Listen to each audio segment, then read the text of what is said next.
to assist you with deblocking mail vital. Upon deblockation, vessel will stop.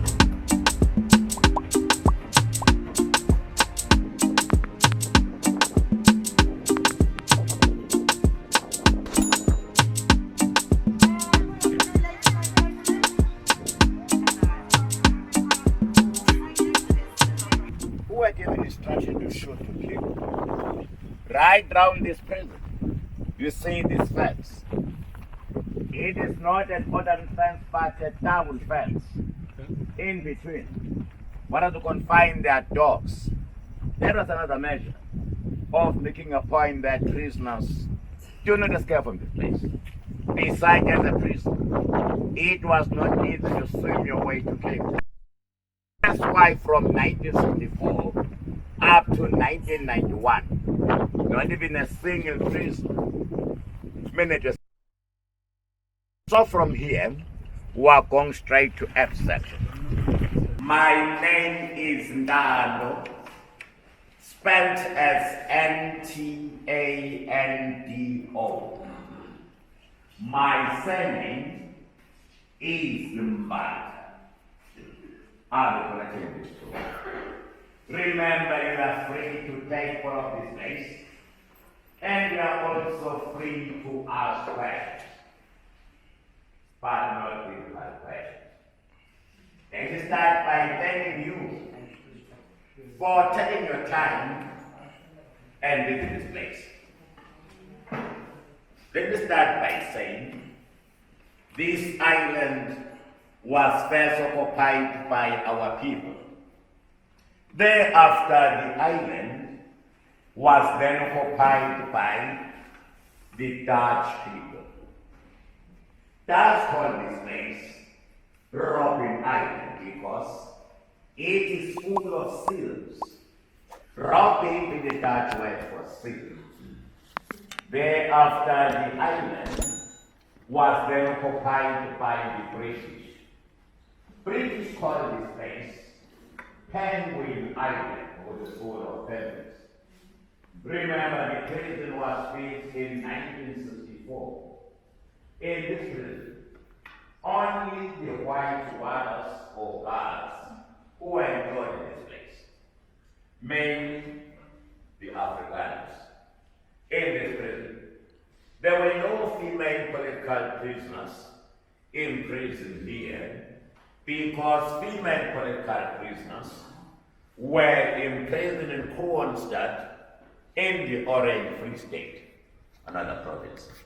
In this prison, there were no white political prisoners, because in this prison, your name and your surname ceased to exist. Warders in that office were not interested on your name or your surname, but they were interested in number. That's why we say it is in that office, in that distraction office, where we lost our identities. You were somehow reduced to a non-living thing. I would like to show you the enlarged version from Mozambique straight to Angola. That's where I was trained militarily to come and fight apartheid. From Angola, I was then taken straight to Europe, to the Eastern Europe, in Germany, in East Germany, for 6 months, where I was studying African literature, and when I was doing African guerrilla warfare for 6 months. We are now in B section. This single cell section, 1 person per cell. That's where our leaders were confined. This is the photo of this place, B section courtyard. Here prisoners were crushing stones during that period of hard labor. This place was known as the place of work. They built this concrete tennis court in 1973. This is Mr. Nelson Mandela and his great mentor, great confidant, Walter Sisulu. Mr. Walter Sisulu is senior to Mr. Nelson Mandela. He's the one who recruited him to join the ANC in the early 40s. They are both late now. From the Black Pole downwards used to be the garden of Mr. Nelson Mandela. That's where the manuscript was found buried. Fortunately, that manuscript, it was the second manuscript, because the first manuscript was already smuggled out of this prison with the assent of a lawyer. When Mr. Mac Maharaj was released in this prison in 1966, he then transported that manuscript to London, where it was printed and published as a book titled Long Walk to Freedom by Mr. Nelson Mandela. From left to right, the fourth window is Mandela's cell. Inside Mandela, are you in to display leadership qualities? You always command support from other inmates. You're another leader. You take place to this section, B section, where all our leaders were confined.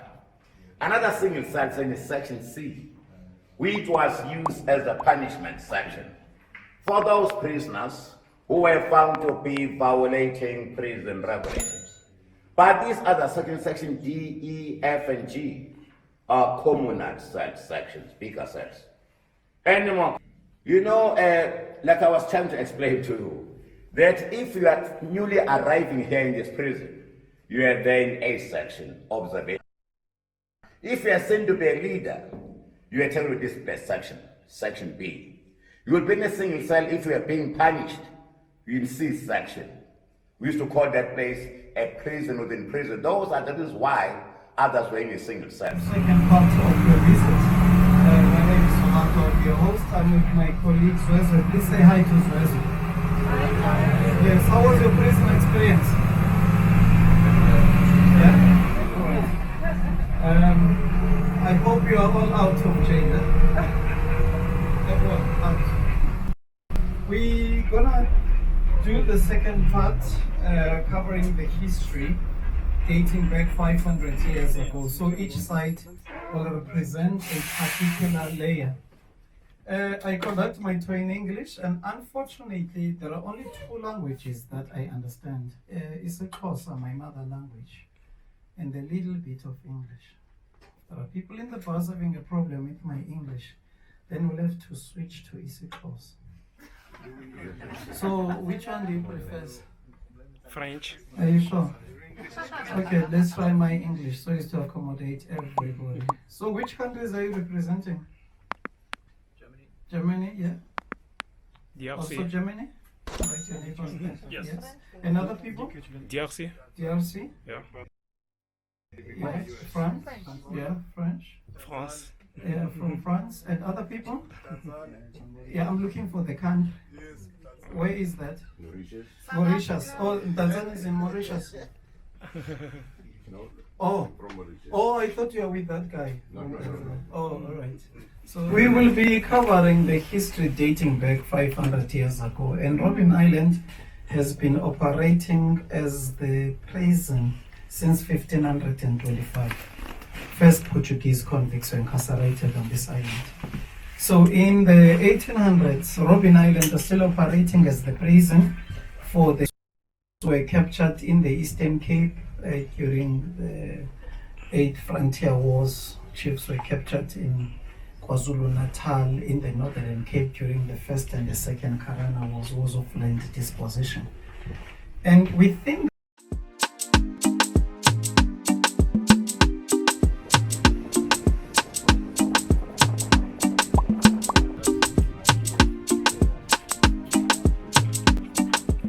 for taking your time and visit. Thank you very much. Goodbye and God bless.